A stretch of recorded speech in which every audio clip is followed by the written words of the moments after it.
부모라는 짐이 참 크고 무거운 것 같습니다. 어, 특별히 고집센 자녀가 있다면 부모 마음에 골병이 드는 것 같아요. 가르치는 선생 노릇도 점점 더 어려운 이유도 학생들의 고집이 더 세지고 있기 때문입니다. 그래서 하나님 아버지의 마음은 어떠실까? 수천 년 동안 하나님 자녀들이 얼마나 고집이 있었을까? 하나님 마음에 골병이 드시지 않았을까? 라는 생각을 해보죠. 다윗이 하나님 마음에 합한 자녀였습니다. 마음에 쏙 든 아들이었는데도 고집이 참 셌습니다. 하지 말라는 것을 기억하겠다고 하는 자식이었습니다. 본문의 다윗은 죽기 5년 전입니다. 왕위에 40년 있었으니까 왕의 말년쯤인데도 불구하고 죽을 때가 다 되도록 꼭 품었던 고집 하나를 소개하고 있습니다. 왕이 있었던 40년 동안 포기할 수 없었던 그 고집이 뭘까? 과연 그런 고집이 좋은 고집이었을까? 우리에게도 고집이 있죠. 고집 없는 사람이 어디 있겠습니까? 누구나에게 고집이 있는데 그 고집이 과연 좋은 고집인가? 생각해 보자고 하는 겁니다. 다윗의 고집은 성전 건축이었습니다. 하나님께서 내 집 성전은 필요 없다, 짓지 말라고 하셨어도 그 마음에 포기되지 않았습니다. 100번 양보해서 너는 아닐지라도 네 아들이 짓게 하마 이렇게 양보하셨지만 그마저도 네 알겠습니다 하지 않았습니다. 아니 그때는 네 했을지라도 시간이 지나니 감춰진 마음이 이렇게 드러났습니다. 본문의 5절의 말씀이죠. 다윗이 이르되 내 아들 솔로몬은 어리고 미숙하고 여호와를 위하여 건축할 성전은 극히 웅장하여 만국의 명성과 영광이 있게 하여 할지라. 그러므로 내가 이제 그것을 위하여 준비하리라 하고 다윗이 죽기 전에 많이 준비하였더라. 짓지 말라고 하니까 준비는 내가 한다 하면서 자기 아들을 깎아내리고 있는 거죠. 다 지은 거나 진배 없이 오늘 성전을 지을 모든 준비를 다 했다고 하는 겁니다. 이런 고집을 우리는 나쁘다고 할 수 없습니다. 간절한 갈망, 인생의 소망에서 고집이라는 게 나오기 때문에 그렇죠. 여러분 우리도 기도하잖아요. 근데 포기하지 않고 수년, 수십 년 했던 기도, 그 다름 아닌 우리의 고집 아닙니까? 우리가 포기하지 못한 소망, 그게 갈망이 되어 있다면 그것도 우리의 고집인 거죠. 그런데 그 고집이 과연 우리에게도 좋은 것이고 하나님도 기뻐하시는 것이냐?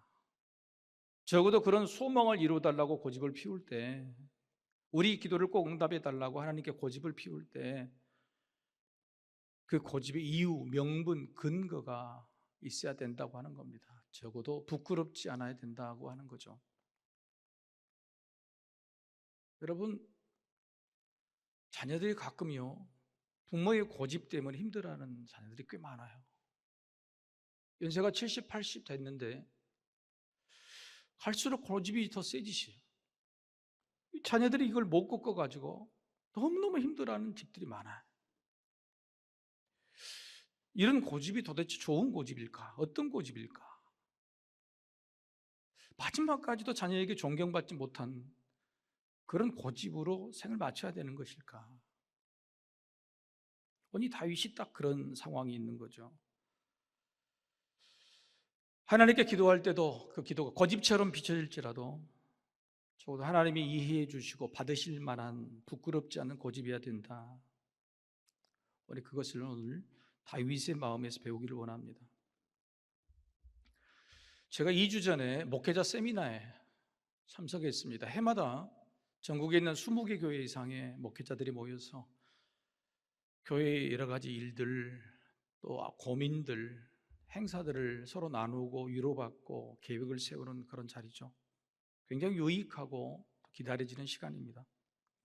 그런데 모일 때마다 저는 각기 다른 교회, 제주도부터 강원도, 경상도, 경기도 전국에 다 있는 이 교회들이 규모도 다르고 황치한 환경도 다르지만 놀랍게도 고민이 똑같아요. 고민이 똑같아요. 무슨 고민이냐면은 고집센 사람 때문에 교회가 힘들다. 그게 목회자이든지 아니면 성도이든지 전부 들어보면 다 그거예요. 그 고민이.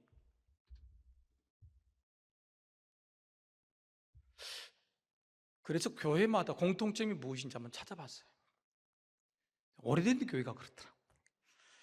놀랍게도 20개나 되는 이 교회 중에서요 5개 교회가 설립 연도가 같습니다. 몇 년일까요? 1953년이죠. 우리 교회가 몇 년도에? 53년도에 6월 28일에 설립했는데 전부 다 53년 아니면 54년, 55년입니다. 2년 전에는 그래서 70주년 행사로 뭘 하느냐 논의가 있었어요. 놀랍게도 교회마다 공통적인 게 뭐냐면은 교회를 개척하고 선교지의 교회당을 세우는 것이었어요. 여러분 70년 전에 전쟁 막바지에 세워진 이 교회가 잘 성장해서 또 다른 교회를 세우는 것 정말 귀하고 의미 있는 일인데 저는 이런 이야기를 들을 때 매번 불편함이 있었습니다. 한 가지는 우리 교회는 못하는데 하는 시기심과 못난 경쟁심이 하나 있었고 또 하나는 희한한 변명이었습니다. 굳이 하나님께 감사하면 되지 사람의 이름, 교회의 이름을 다른 또 다른 교회를 만들 이유가 있을까? 그래서 사람이 영광을 받아야 될까? 이런 것이었죠. 그러나 금방 회개했습니다.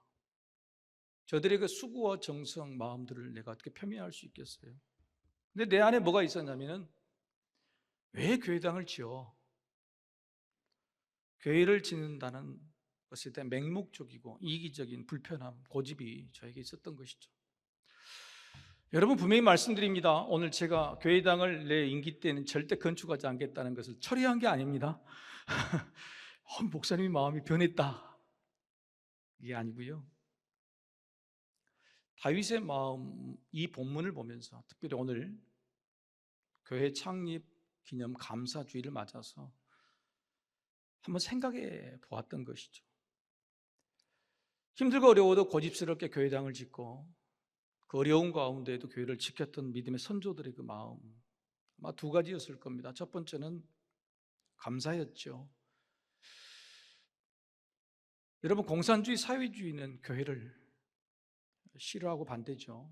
만약 우리가 전쟁에 졌다면은 여러분 저희가 우리 믿음을 지킬 수 있었겠습니까? 그리고 목숨을 살려주신 것에 대한 감사로 아마 교회당을 지었던 것 같습니다. 여러분 많은 성공한 사람들이 이런 인터뷰를 하더라고요. 성공하면 뭘 하겠습니까? 그랬더니 대부분의 사람들이 우리 부모님께 집을 지어드리겠습니다. 또 하나는 차를 사드리겠습니다. 그래서 저도 기다리고 있습니다. 제 자식이 성공할 때까지. 여러분 은혜를 입고 감사가 넘치면 집을 사고 차를 사주는 그런 마음처럼 하나님이 우리의 믿음을 지켜주시고 교회를 지켜주셨다는 것은 그 마음이 하나님의 집을 짓고 싶은 마음이 없겠어요? 당연한 일이죠. 두 번째 간절한 바람, 바로 평화였습니다. 일제강점기부터 온 나라 국민이 피비린내나는 전쟁에 시달려왔죠. 그래서 그때부터 수십 년 동안 이들의 바람은 평화였습니다. 그런데 평화라는 것이 사람이 가져오는 것이 아니라 오히려 망치는구나를 배우게 된 거죠. 2차 대전이 끝나고 전 세계의 많은 사람들이 사람으로는 평화를 얻을 수 없다는 것이 바로 공통적인 관심사였고 결론이었어요. 철학이 바뀌고 시대 사조가 바뀌었습니다. 사람은 평화를 가져오는 존재가 아니고 평화는 하나님께 속한 것이구나. 그걸 뼈저리게 깨닫은 이들이 하나님이 거하시는 성전을 평화의 소망으로 지었던 것이죠. 다윗의 마음이 이와 같습니다. 다윗의 마음이 바로 이와 같은 마음으로 변하지 않는 다윗의 고집이 되었던 거죠. 성전을 세우고자 하는 다윗의 고집은 감사의 표현이었습니다. 여러분, 다윗의 인생이 모진 인생, 죽을 고비가 수없이 겪었던 인생이잖아요. 그렇게 살려주시면 너무너무 감사해. 하나님께 감사를 드리고 집을 지어드리고 싶은 마음. 본문 바로 앞에 감당 못할 감사가 또 하나 있었어요. 인생 늙음하게 큰 죄를 저지릅니다. 하나님께서 하지 말라고 하는 것 중에 하나가 인구조사입니다. 하나님의 백성은 나의 것이고 전쟁은 나에게 속한 것이니 인구조사를 하고 병력을 조사해서 너희 부강함을 자랑하거나 스스로 걱정하지 말라. 인구조사는 하지 말라고 하는 건데 자기 밑에 있는 신복 부하가 그렇게 말려도 고집스럽게 인구조사를 합니다. 결국 하나님께 벌을 받아서 하루 만에 전염병으로 국민들이 7만 명이 죽고 맙니다. 그를 통해 납작 엎드린 다윗이 하나님으로부터 오른날의 타작마당에서 제사를 드리라는 명령을 받죠. 이렇게 받습니다. 역대상 21장 26절에서 28절 제가 읽겠습니다. 다윗이 거기서 여호와를 위하여 제단을 쌓고 번제와 화목제를 드려 여호와께 아뢰었더니 여호와께서 하늘에서부터 번제단 위에 불을 내려 응답하시고 여호와께서 천사를 명령하심에 그가 칼을 칼집에 꽂았더라. 이때에 다윗이 여호와께서 여부스 사람 오르난의 타작마당에서 응답하심을 보고 거기서 제사를 드렸으니, 방금 읽으신 말씀 중에 응답이 2번이나 나타나요. 하나님이 나를 응답하시고 벌을 주시는데 오히려 이 오르난의 타작마당에서 하나님이 2번이나 응답하시는 것에 너무 감동이 됐어요. 그래서 이 제사를 드리고 나서 다윗은 큰 결단을 합니다. 제사 후에 다윗의 탄성, 다윗의 고백이 터져 나오는데 그 터진 고백이 바로 오늘 본문의 바로 1절 말씀, 다 함께 같이 한번 읽어보시겠습니다. 다윗이 이르되 이는 여호와 하나님의 성전이요 이는 이스라엘의 번제단이라 하였더라. 여러분, 이것이 성전입니까? 지금 번제단입니까? 오른난의 타작마당에 이제 번제단, 제사만 단을 쌓아서 드렸을 뿐이지 성전이 아니지요. 아직 성전을 세우지 않았죠. 그런데 다윗은 이곳이 성전이라고 공포하는 거예요. 하나님의 응답, 하나님의 용서가 있는 바로 이곳에서 하나님이 그할 집을 세워야 되겠다고 선포해버리는 거죠. 평생 성전을 짓고 싶었던 고집이 죄 용서에 대한 감사로 촉발되고 격동되고 확고해진 것이죠. 2번째, 성전을 짓고자 하는 다윗의 고집은 평화의 갈망이었습니다. 자신에게 성전을 짓지 못하고 아들 솔로몬에게 짓게 하시겠다는 하나님의 말씀을 들으니 다윗의 숙제는 뭐냐면 아들을 설득해야 돼. 여러분, 아들이 성전을 짓는 그 어려움을 감당하고 싶겠어요? 아버지가 짓지 왜 나한테 시키냐고 그럴 거 아닙니까? 내가 왜 성전을 지어야 되냐고 말할 거 아니에요. 그래서 그 아들 솔로몬을 설득하는 말을 오늘 본문에서 아주 길게 하지요. 그런데 그 설득하는 과정에 다윗은요 놀랍게 결단을 해요. 하나님이 시켰다고 말하는 것이 아니라 내가 왜 성전을 짓지 못하는지, 그렇게 짓고 싶어도 하나님이 왜 말리셨는지, 너는 안 된다고 하셨는지, 부끄러운 아버지의 단점, 인생의 실패, 오점, 어쩌면 하나님이 나를 버리셨다고, 내 기도에 응답해 주지 않았다고, 내 고집을 막으셨다고 하는 그 부끄러운 고백을 아들에게 하고 있는 거예요. 7절에서 8절 말씀 우리 같이 한번 읽어보실까요? 다윗이 솔로몬에게 이르되 내 아들아, 나는 내 하나님 여호와의 이름을 위하여 성전을 건축할 마음이 있었으나 여호와의 말씀이 내게 임하여 이르시되 너는 피를 심히 많이 흘렸고 크게 전쟁하였느니라. 내가 내 앞에서 땅에 피를 많이 흘렸은즉 내 이름을 위하여 성전을 건축하지 못하리라. 다윗의 오점이 뭡니까? 피를 많이 흘렸다고 하는, 전쟁을 많이 했다고 하는 거죠. 그런데 전쟁을 많이 하고 피를 많이 하는 것, 하나님께서 인도하시는 결과잖아요. 다시 무슨 죄가 있습니까? 억지로 하나님 하지 말라고 하는 전쟁을 한 적이 있어요? 억지로 사람을 죽인 적이 있어요? 아니죠. 여러분, 하나님께서 다윗을 통해서 너는 손에 피를 많이 묻혔기 때문에 성전을 짓지 말라고 하는 이유는 성전을 지을 명분을 이야기하는 겁니다. 여러분, 성전을 지을 명분이 피를 흘리는 일이시는 안 된다고 하는 거예요. 자, 아들 솔로몬이 그러면 성전을 짓기 위해서는 아들 솔로몬의 손에 피를 묻히면 됩니까? 안 됩니까? 안 되는 거예요. 피를 흘리지 말라는 거예요. 내가 거할 집을 짓는 명분은 평화다고 하는 겁니다. 평화. 피를 흘리면 안 된다고 하는 겁니다.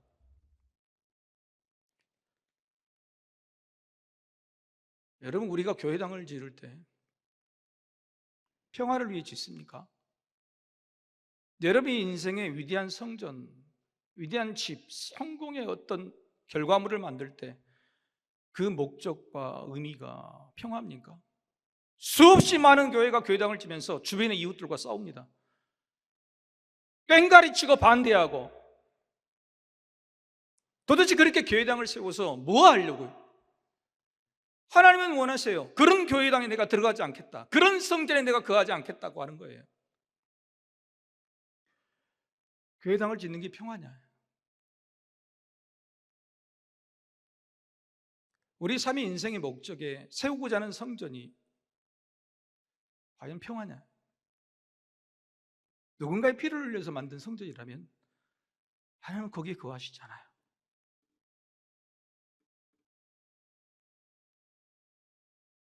여러분, 다윗은 놀랍게도 아들 솔로몬만 설득한 게 아니었어요. 성전은 아들이 짓는 게 아니고 백성들이 함께 지어야 되는 거죠. 그게 진짜 평화인가? 백성들도 설득합니다. 오늘 본문의 말미에 백성들의 대표인 방백들을 불러서 설득을 하죠. 그런데 그 설득하는 키워드, 그 본질적인 말도 결국 평화예요. 18절에서 19절 제가 읽어보겠습니다. 너희 하나님 여호와께서 너희와 함께 계시지 아니하시느냐?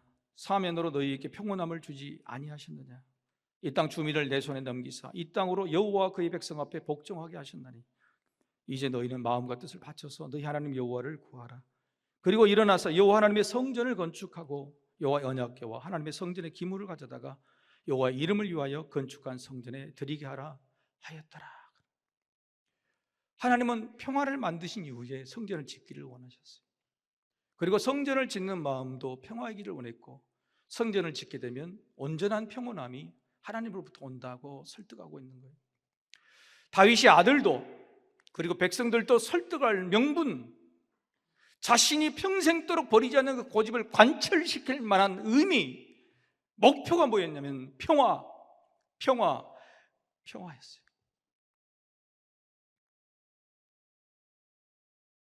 세상에 고집 없는 사람이 없죠. 그러나 다윗이 인생 마지막까지 버리지 않았던 고집은 나쁜 고집이 아니라 좋은 고집이었어요. 하나님께 감사하고 이 땅에 평화를 가져오는 일, 그 일이 다윗의 고집이었던 거죠. 방금 서너 시간 전에 이란에 미국의 폭탄이 떨어졌습니다. 미국이 참전했어요.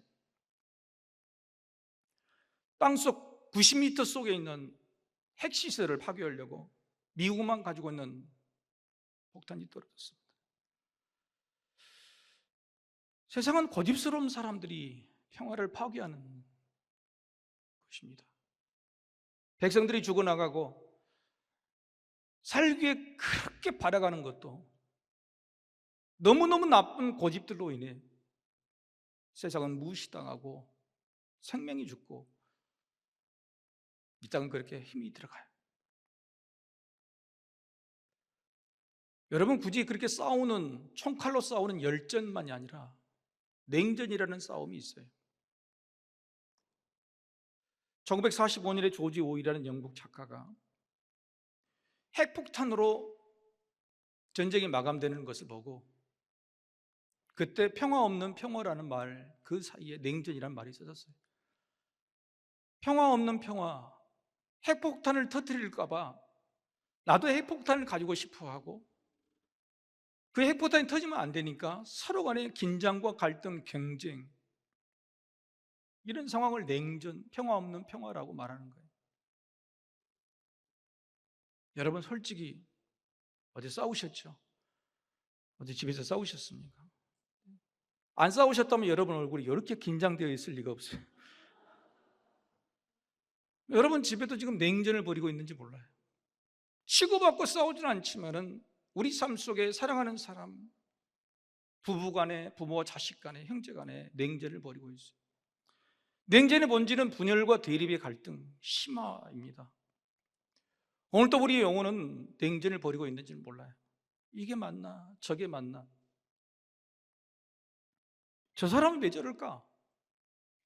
세상은 왜 이리 시끄럽지? 여러분, 마음이 시끄러우면 영혼의 평안이 없어요. 영혼이 평안하지 않으면요, 내 입에 말도 삶도 일의 열매도 나타나지 않죠. 그래서 우리는 지금 영혼의 평안을 갈망합니다. 갈망해. 감추어뒀던 이 냉전이 언제 터질지 모르는 이 불안한 심령, 우리 영혼에 하나님이 주신 평화를 갈망하죠. 다윗은요, 인생이 평안한 적이 단 한 번도 없었습니다. 죽을 때까지. 그런데 평안하지 않는 세상을 살면서도 다윗은 늘 영혼의 평안함을 훈련했어요. 노력했어요. 세상에 위대한 사람, 리더십을 가진 사람은요, 세상에 아무리 시끄럽게 만들어도 그 영혼이 평안한 사람이에요. 이런 사람이 리더가 돼야 돼요. 그래야지 그를 통해서 평화가 나오는 거예요. 다윗은 오늘 본문에 자기가 평생도록 평안하지 않는 삶을 살았지만 어떻게 해서 영혼의 평안을 누리는지 터득한 비결을 자식과 방백들에게 설득합니다. 그게 8절 초 말씀, 같이 한번 읽어보시죠. 자, 시작. 너희 하나님 여호와께서 너희와 함께 계시지 아니하시느냐? 사면으로 너희에게 평온함을 주지 아니하셨느냐? 하나님이 너희와 함께 하시지 않았느냐? 그로 인해 평안하게 되었지 않느냐? 솔로몬의 설득에도 그거였습니다. 두려워하지 말라, 놀라지 말라. 오늘 본문에도 나오잖아요. 하나님이 너와 함께 하시기 때문에 그래. 여러분, 다윗은요, 전쟁터 앞에서, 원수의 목전 앞에서, 사망의 음침한 골짜기 위에서 어떻게 영혼의 평안을 누렸는지요? 놀라워요. 여러분, 우리가 제일 잘 알고 있는 좋아하는 말씀이 있죠. 시편 23편. 그게 다윗이 지었어요. 그런데 다윗이 언제 지었냐면은 원수의 목전 앞에서, 사망의 음침한 골짜기에, 전쟁터에서 이걸 지었어요.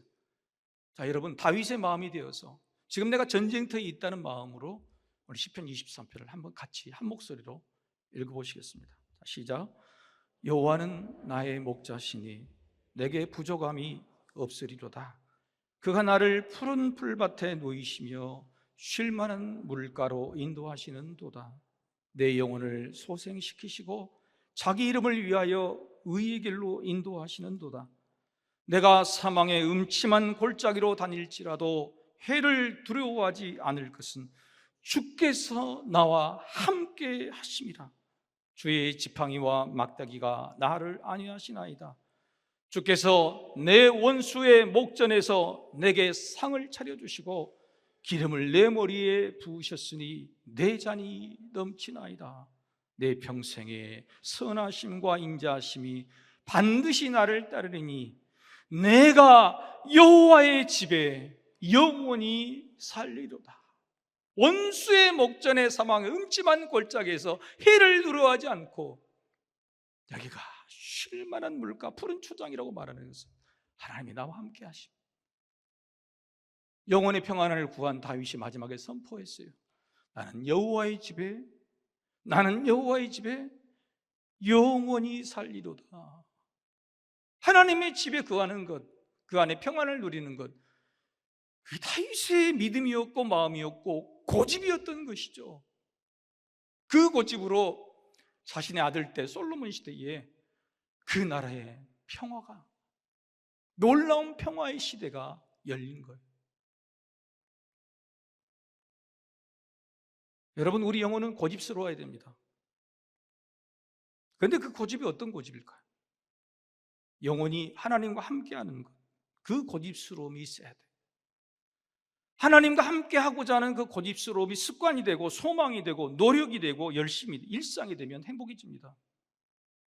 하나님과 함께한 영혼요, 오히려 그 마음과 생각이 여유롭고 너그럽게 돼요. 그래서 하나님이 함께 하신다는 사실을 고집스럽게 붙들고 사는 사람은요, 남들에게 고집스럽게 비춰지질 않아요. 너그럽고 여유로워져요.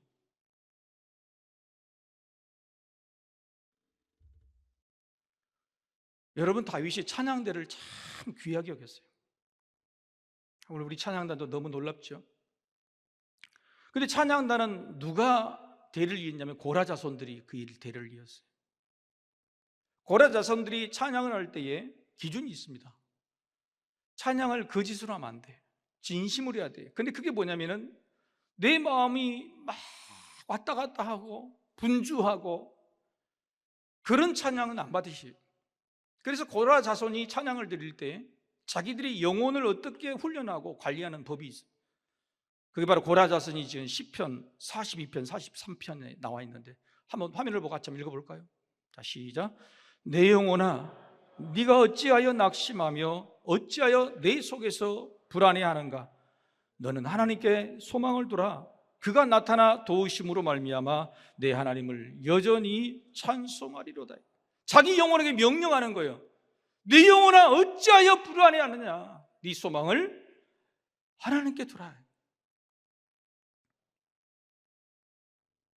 다윗도 그랬고 수많은 믿음의 선배들은 하나님과 함께 하셔야 내 영혼에도 내 삶에도 평화가 오고 나도 평화를 끼칠 수 있는 사람이 된다는 사실을 알았어요.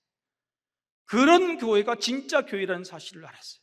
그런 고집으로 교회를 세우게 된 것이죠. 그런데 지금 우리가 세우고자 하는 성전 교회당은, 우리가 내 인생 가운데 세우고자 하는 성전은 과연 이런 선한 고집인지, 누군가에게 평화를 주는 그런 고집인지, 아니면 손에 피를 묻히는 고집인지. 놀랍게도 우리도 그렇게 할 수 있다고 오늘 본문에서 놀랍게 다윗이 애언합니다. 하나님 말씀을 따라 하나님과 함께 할 수 있는 방법, 지금 우리도 그렇게 할 수 있다고 말하는 말씀, 9절의 말씀 같이 한번 읽어보겠습니다. 자, 시작. 보라, 한 아들이 내게서 나리니 그는 온순한 사람이라. 내가 그로 주변 모든 대적에게서 평온을 얻게 하리라. 그의 이름을 솔로몬이라 하리니 이는 내가 그의 생전에 평안과 안일함을 이스라엘에게 줄 것임이니라. 한 아들이 태어났는데 그 아들이 솔로몬이에요. 그 솔로몬을 통해 하나님의 평안, 그것이 선포된 거죠. 그런데 모든 신학자들은 이구동성으로 한 목소리로 말합니다. 이때 한 아들은 솔로몬만이 아니라 누굽니까? 예수 그리스도예요. 한 아들, 이 땅에 하나님의 아들, 그 예수님이 이 땅에 오셔서 이루시는 평화예요. 예수님이 이 땅에 오셔서 십자가로 이루신 평화, 지금도 전쟁이고 여전히 평화가 없지만은, 세상은 평화를 만들지 못하지만 예수를 붙드는 사람은 그 영혼 가운데, 마음 가운데 진정의 평화가 있는 거예요. 어제 저녁에 7시에 창립기념 감사 콘서트 회복 있었습니다. 청년들이 얼마나 준비를 잘했는지 준비한 순간부터 눈물이 나더라. 어제도 결혼식을 하고 일도 많이 해서 앉아서 찬양하고 싶은데 갑자기 일어나라 그래. 그래서 일어나서 찬양을 했는데 은혜가 안 될 뻔했는데 찬양의 곡들이 처음부터 저를 울리기 시작한 예수.